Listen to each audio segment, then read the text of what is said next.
어서 오세요. 쉐런네 책방입니다. 반갑습니다.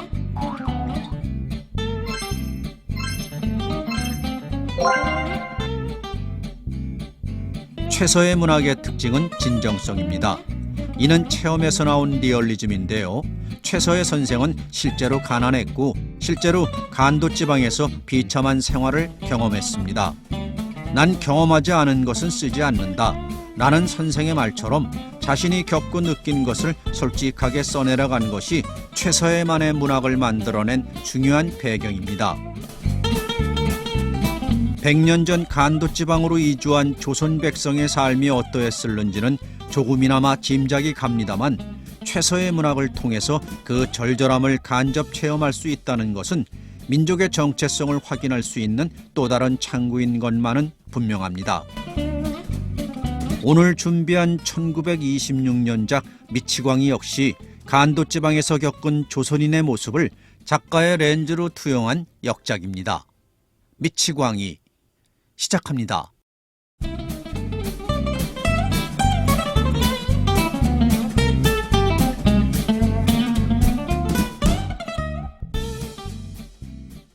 벌써 4년 전 일입니다. 어떤 자는 말하였다. 나는 백두산 뒤 청석하라는 조그만 촌에 살았습니다. 그때 우리 집은 뒤에 절벽이 있고 앞엔 맑은 시내가 있는 사이에 외따로 있었습니다. 형제가 없는 나는 늘 우리 집에 있는 농군과 함께 김도 메고 소도 먹이면서 아주 재미있게 지냈습니다. 그리고 사이만 있으면 처가로 갔었습니다. 내가 가면 장모께서는 사위사위 하시면서 떡도 해주고 엿도 다려줍니다. 그리고 장인께서는 낮이면 밖으로 나가시고 밤이면 이웃에 가서 장기나 두시다가 잘 때나 돌아오십니다. 그런 까닭으로 집에서는 아버지의 책망이 두려워서 길을 못 펴던 나는 처가에만 가게 되면 뛰고 소리치고 바로 내 세상이 되죠. 그러므로 난 처가에 가기를 늘 즐겨하였습니다. 집에서도 처가에 간다면 책망이 없었습니다. 첫여름 흐뭇이 더운 어떤 날이었습니다. 보리밭, 밀밭, 조밭김도 아시가 지나고 후치질까지 다 필한 난 말과 소는 농군에게 먹이라고 부탁하고 처가로 갔습니다. 처가는 우리 집에서 20리나 북쪽으로 더 가서 달리소란 곳에 있었습니다. 아침을 먹고 해가 퍼져서 난 간발을 하고 막대를 끌고 집을 떠났습니다. 이곳은 살림이 울창하고 풀이 우거졌고 물고인 진창이 많아서 발감결하지 않고는 다닐 수 없습니다. 그리고 군데군데 중국 사람 집에 사나운 개가 어찌 많은지 몽둥이 없이는 다닐 수 없습니다. 안팎 10리나 되는 우리 집 뒤영을 타들덕거리면서 넘었습니다. 이 영을 넘으면 무성한 나무 그늘 속 그리 크지 않은 시냇가에 연하여 쓰러져가는 초가집들이 있습니다. 이것은 백화구상이란 동리입니다. 난 어느새 백화구상을 지났습니다. 그리하여 양장 같은 냇가 돌길로 찌찌한 풀레를 맡으면서 백화구상이란 곳에 다다랐습니다. 이곳은 흑룡강과 백화가 합수되는 곳입니다. 나의 처당은 흑룡강을 건너서 있습니다. 난 중국 사람의 구유 같은 퉁궁이 배를 타고 높고도 험한 벼랑 앞 순하고 깊은 물을 돌아 건넜습니다. 강 안에 내린 난 푸른 버들 속을 지나 경사가 완화한 옥수수밭 옆길에 올라섰습니다. 얼른 보기엔 산 같지 않게 완화한 산중턱에 외따로 놓인 처가가 퍼런 기장밭 저편에 보였습니다. 난 다리 아픈 것도 잊어버리고 걸음을 바삐 하는데 바람결에 이상스러운 소리가 들립니다. 이때 나의 신경은 긴장하였습니다. 난 발을 멈추고 가만히 섰습니다. 그 소린 확실히 장바 2억 거리나 나아가서 저편 산속에서 납니다. 그러나 벌써 풀문이 막혀서 무엇인지 잘 보이지도 않고 웅얼웅얼하는 것이 무슨 소린지, 그리고 나뭇가지를 뚝뚝 꺾는 것은 산짐승 같았습니다. 저것이 곰이나 아닌가? 난 생각하였지요. 그렇게 생각하니 어찌 무서운지 단꺼번에 뛰어서 처가로 갔습니다. 장인께서는 밭으로 나가시고 장모만 집에서 배를 짭니다. 장모께서는 내가 마당에 들어서는 것을 보시더니 말코를 벗어놓고 배틀에서 내려서 엿감주 한 사발을 떠다 줍디다. 난 단숨에 들이켰습니다. 어이구 달아. 나 오늘 오다가 곰을 보았어요. 난 가장 큰 자랑거리나 있는 듯이 흐그럽게 말했습니다. 그리고 마루에 앉았습니다. 응? 무얼? 곰을? 아이고 끔찍해라. 어디서 보았노? 배틀에 앉으려던 장몬 놀라운 안색으로 날 봅니다. 바로 이 앞산 모퉁이에서요. 난 손을 들어 가리켰습니다. 아이고 저런, 그려 사람을 보고 가만히 있어? 장모는 더욱 놀랐습니다. 난 대답이 구구하였습니다. 곰인지 호랑인지 무슨 소리만 듣고 보지도 못한 것을 본 채 한 것이 이제 거짓말로 탄로되게 되니 극히 부끄럽기도 하고 무슨 큰 말이나 한 채 하던 용기조차 꺾어졌습니다. 아인 무서워서 보지도 못하고 뛰어왔습니다. 난 또 보았다구. 그럼 곰인 줄은 어찌 알았나? 장모는 빙긋이 웃습니다. 문제는 더욱 빡빡하게 되었습니다. 그 웅얼웅얼하면서 나물 꺾는지 뚝딱지근해요. 그리고 우실렁우실렁 다니는 듯해요. 나는 될 수 있는 대로 기운 있도록 말하려 하였습니다.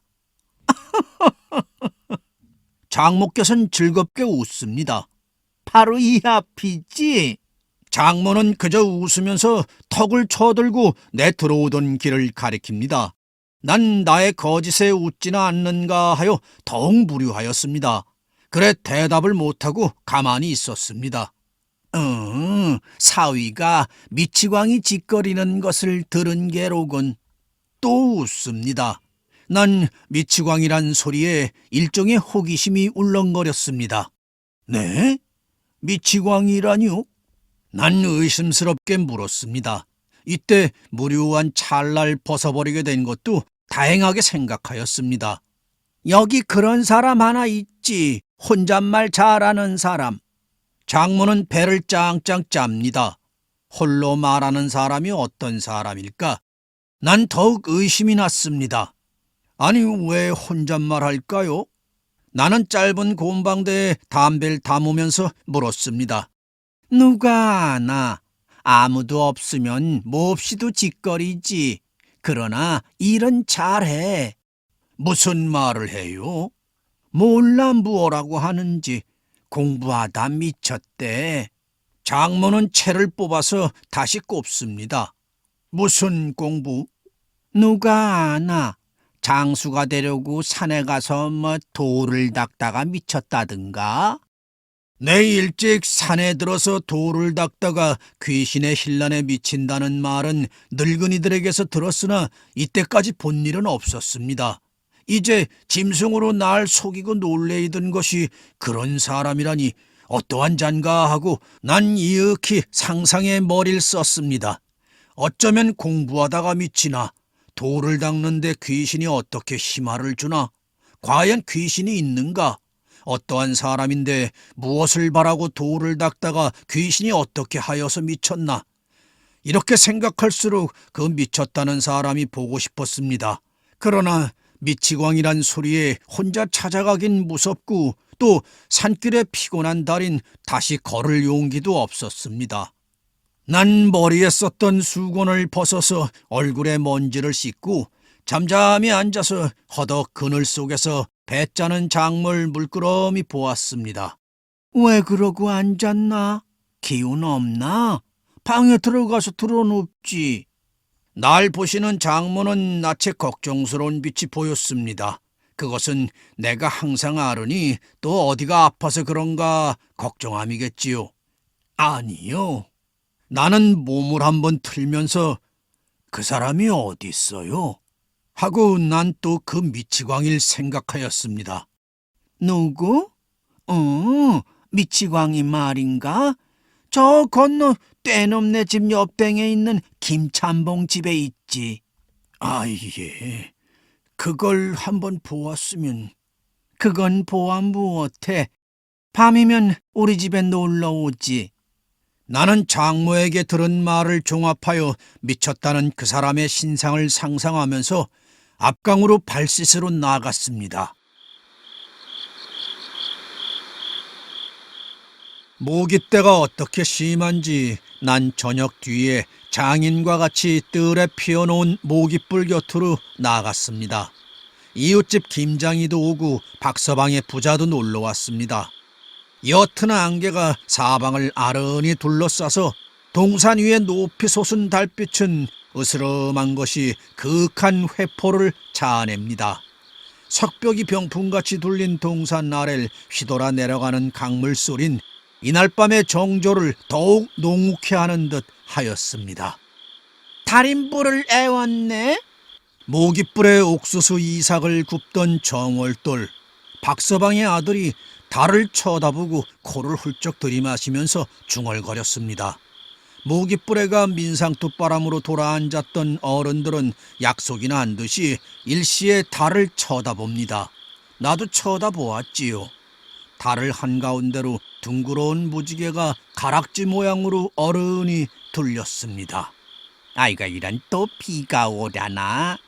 김장인 살짝 지나가는 바람에 개한 모깃불 연기가 낯에 스치는 것이 아치러운지 이말 찡기고 손으로 연기를 휘휘 붙입니다. 후치질이나 한 다음에 비가 와야지. 걱정하시는 장인의 소린 남의 소리 하듯 별로 걱정같이 들리지 않았습니다. 무얼 비가 와도 이제야 하고 김장인 담배를 퍽퍽 빨더니 침을 찍 뱉고 올가을엔 소나 한 마리 사게 될까 하면서 자기의 농사는 남부럽지 않다는 듯이 배를 만집니다. 아이 그럼 김장이야 소 한 마리야 파고 심은 당나무지 소만 사겠소. 말없이 우두커니 앉아서 담배만 피던 박서방은 한숨을 쉬쉽니다. 지주에게 묵은 양식값이 있는지요. 미치광이 또 온다. 저 미치광이. 바로 내 옆에 앉아서 노루꼬리 같은 노란 머리털을 휘휘 두르면서 이 사람 저 사람의 낯을 쳐다보면서 꺼멓게 탄 옥수수알을 뽑아먹던 정월돌인 저편을 보면서 나즈기 소리를 칩니다. 이 자식 또 들어오면 매 맞을라. 박서방은 책망합니다. 나는 낮에 날 놀래던 미치광이 오는 게다 생각하면서 저편을 보았습니다. 달빛이 으슥한 호박밭과 돼지우리 뒤로 검은 그림자가 우줄우줄 오는 것이 보입니다. 그렇게 사나운가요? 난 박서방을 쳐다봤습니다. 가만 버려두면 일 없지만 저만 욕만 하면 새는 것이 없어요. 저거번 이밭 임자가 미치광이라고 했다고 돌멩이로 때려서 머리가 터졌어. 박서방은 무슨 수가 났는지 흥분된 어조였습니다. 밭임자를 때리고 견딘다? 참말 미친 게다. 난 이렇게 생각하였습니다. 이곳 밭임자는 모두 중국 사람입니다. 그 떼놈들이 어떻게 무지한지 제가 글렀더라도 자기니 비위에 맞지 않으면 자기니 벌어놓은 곡식을 빼앗고 주지 않거나 쫓거나 때리거나 그렇지 않으면 남몰래 죽이는 수가 흔합니다. 이렇게 머리를 대밀고 일하는 자기는 모두 조선 사람입니다. 어디 사람인가요? 잘 알 수가 없어요. 홍원서 왔다고도 하고 북청서 왔다고도 하고 제 나이도 몇인지 모르는 거리요. 이렇게 미치광이 신상담을 주고받는 사이에 그는 벌써 우리 앞에 나타났습니다. 이때 난 몸소리가 칩디다. 아이고 조생원님이요. 장인께서는 웃으면서 먼저 인사를 합니다. 그는 아무 대답도 없이 한쪽에 쭈그리고 앉더니 꽁무니에서 짤막한 담뱃대를 꺼내면서 담배 한 대 주 하고 좌중에 손을 내밉니다. 그 어전 조금도 서툴지 않으나 음성은 좀 청청스럽습니다. 박서방은 제기 담배는 매산이야 하면서 쌈지에서 담배 한 잎새를 꺼내줍니다. 그는 별소리 없이 대에다 꾹꾹 담아서 풀썩풀썩 피웁니다. 일동은 그만 봅니다. 담배를 퍽퍽 빨 때마다 번쩍번쩍하는 불빛은 달빛을 등진 그의 낯을 번뜩번뜩 비칩디다. 그때마다 보이는 그의 우뚝한 성깔스러운 코와 때가 검은 낯빛은 무섭게 보입니다. 쭈그리고 앉았던 그는 맨 땅에 펄썩 주저앉아서 담배를 퍽퍽 빨더니 모깃불에다 침을 탁 뱉고 허공을 보면서 뭐라고 말합니다. 말하다가는 또 담배를 빱니다. 담배를 빨고는 또 침을 뱉습니다. 침을 뱉고는 또한 허공을 보며 무엇라고 중얼중얼합니다. 난 무슨 소리를 하나 하여 주의하여 들었지요. 그러나 전혀 알 수가 없었습니다. 곁에 있는 이들은 모두 빙그레 웃습니다. 정얼떨인 손으로 입을 막고 킥킥 웃습니다. 그러나 미치광인 남이야 웃거나 말거나 남이야 무엇라고 하거나 말거나 조금도 쉬지 않고 어떤 때는 높게 어떤 때는 낮게 숭얼숭얼합니다. 이렇게 숭얼거릴 때마다 무엇을 꼭 보는 듯합니다. 허공을 펀히 보는 것이. 조생원, 책이나 보지. 소랑소랑한 박서방은 빙글빙글 웃었습니다. 미치광인 방을 물끄러미 봅니다. 저 방에 있어. 저 선생님이 가지고 오셨어. 박서방은 날 보고 눈을 껌쩍거리면서 책을 좀 주, 읽는 것을 봅시다 합니다. 난 책을 읽는다는 것이 하도 신기하여서 방으로 들어가면서 자, 이리 들어오시오 하고 그자를 방으로 청하였습니다. 그것은 매라고 방으로 부르나? 부뚜막에서 바느질 하시던 장모께서는 말씀합니다. 그러나 난 그 대답을 하지 않고 그잘 방으로 청하였습니다. 박서방과 정월돌인 빙글빙글 웃으면서 문턱에 걸터 앉습니다. 깊고 찢어지고 때가 더덕더덕한 중국 의복을 입은 미치광인 조금도 서슴지 않고 신신은 채로 방 가운데 펄썩 앉습니다. 난 실ong에서 영웅루란 중국 소설을 집어서 그에게 주었습니다. 그는 받아서 읽습니다. 역시 웅얼웅얼 하는데 알아들을 수가 없습니다. 그리고 책 첫 페이지를 편지가 이슥토록 더 번지지 않습니다. 난 그의 동정을 살피느라고 시간 가는 줄 몰랐습니다. 한참 읽던 그는 목침을 찾아서 누우려고 합니다. 에헤이, 누워서는 안 돼. 책을 이리 줘. 저 선생님도 보셔야지. 문턱에 앉았던 박서방은 방으로 들어와서 그의 잡은 목침을 빼앗습니다. 아이고, 저 책을 달라고 하시오. 그냥 두면 날이 밝도록 들고 있어요. 박서방은 나더러 또 말합니다. 미치광인 가만히 앉아서 책을 이윽히 보다가 아까운 듯이 날 주면서 좋은 책이요. 물리가 없이는 못 읽겠소 합니다. 난 책을 받으면서 무슨 책인지 알겠소 하고 웃습니다. 그러나 아무 대답 없이 벽에다 걸어놓은 기름불을 쳐다보면서 또 숭얼숭얼 홀로 말합니다. 어이구, 무서워. 이때 불 아래서 똑똑히 보니 그의 두 눈에 검은 자윈 셉드는 듯이 똑같이 미간으로 몰켰는데 형용키 어려운 무서운 빛이 환합디다. 난 그만 어찌 무서운지 밖으로 나왔지요. 병신은 병신이라도 체면은 여간이 아니야. 저번 날 김찬봉이 어디 간날 밤엔 집에 들어오지 않았더래. 그래, 그 이튿날 아침에 보니까 그 비가 몹시 오는데 강가 보릿집 속에서 자고 왔더라나. 이때까지 침묵을 지키던 김장인 누가 묻지도 않는 말을 합니다. 왜 강가에서 잤을까? 내가 물은즉 젊은 계집 김찬봉의 아내가 혼자 자는 집에서 자기가 싫다고 그러지요. 김장인 대답합니다. 더군다나 김찬봉의 여편네하고 그 뒤에 있는 떼놈하고 배가 맞은 것을 보았다나 저 미치광이가. 그런 뒤론 김찬봉만 없으면 집에서 자지 않어. 박서방은 제가 더 잘 안다는 듯이 말합니다. 스르르 지나는 바람에 몹시 타들어가던 모깃불은 화르르 화염이 일어났습니다. 으슥하던 주인은 화납니다. 정월돌인 불을 흔들어 끕니다. 불 꺼진 뒤엔 여전히 몽롱한 달빛이 뜰을 쌌습니다. 사람들은 잠깐 사이에 침묵하였습니다. 앞강의 물소린 출렁출렁 의미 깊게 들립니다. 이때 미치광인 방에서 나옵니다. 조생원 가나? 장인께서는 소리를 쳤으나 그는 여전히 대답 없이 숭얼숭얼하면서 돼지우리 뒷길로 저벅저벅 갑니다. 난 그의 그림자가 사라질 때까지 보았습니다. 아이고 참 별난 사람이야. 미친 것 같기도 하고 송한 사람 같기도 하고. 헐벗었으니 네 것을 훔칠 줄 아나. 배고프니 밥을 달라나. 주면 먹고 안 주면 말고. 그래도 일은 잘해. 김을 매는 것이나 나물 하는 것이나 한다 하는 장정이 와도 못 따르겠던걸. 저번에도 강가서 돈 100냥을 얻은 것을 김찬봉 주었대. 그래야 김찬봉은 저 사람 신발 하나 사주질 않아. 아이고 김찬봉이야 소도적 놈인데. 김장이의 말 뒤에 박서방은 때나 맞은 듯이 김찬봉을 욕합니다.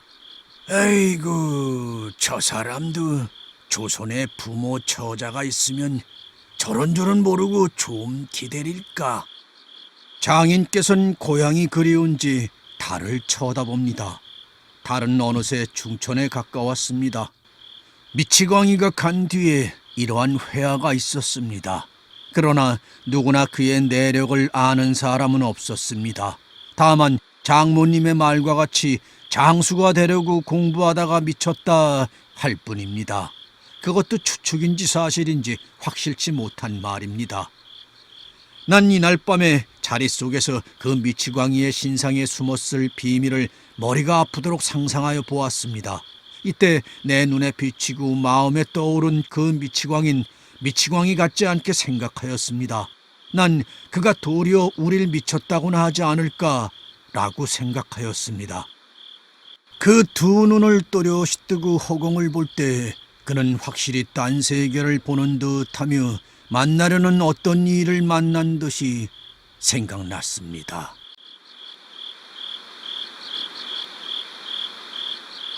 난 그 이튿날 급한 볼일이 생겨서 양몰인제란 곳에 갔다가 10여일 후에 돌아오는 때 처가에 들렀습니다. 이땐 그 미치광이가 없었습니다. 박서방께 들으니 이러합디다. 그 말썽 많은 김찬봉의 아내가 중국 사람하고 연애를 하다가 어떻게 서툴러서 미치광이에게 3번이나 들켰습니다. 그러나 미치광이는 아무 말도 없었습니다. 하지만 김찬봉의 아내는 발설이 될까 겁이 나서 미치광이가 밥을 도적질한다고 남에게 거짓말로 모함하였습니다. 귀 넓은 김찬봉은 그 말을 옳게 듣고 미치광이를 죽도록 때려서 쫓았습니다. 미치광인 김찬봉 집에서 일 잘하여 준 보수라고 하는지 돈 한 푼 못 받고 매를 죽도록 맞고 쫓겼건만 아무 소리 없이 태연자약한 태도로 갔다 합니다. 그 후엔 벌써 4년째나 그 미치광이의 소식을 난 못 들었습니다. 그러나 난 늘 돈도 계집도 모르고 천의 2억에 표방유리하여 태연자약하는 그 미치광이를 극히 생각합니다. 그 미치광인 지금 어디 가서 살았는지 죽었는지.